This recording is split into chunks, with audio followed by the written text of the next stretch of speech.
So karon mga kapobre, magmukbang ta mga kapobre. Nailumot, bahaw nga mais, tapos na po tay siyok dira.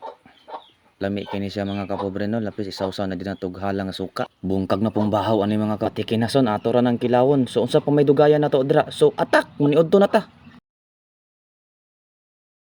Sa Wadi Cup, Redes in Philippines.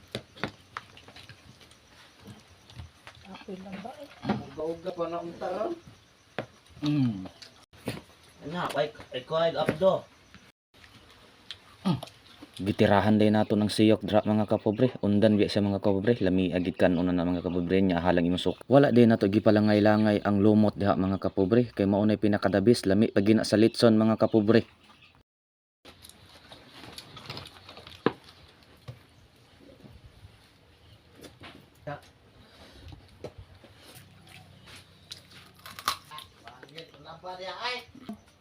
Klar, dali kay ani. So maura to mga kapobre, medyo busog na kita dira mga kapobre no. Salamat sa paglantaw, amping mo kanunay, God bless you.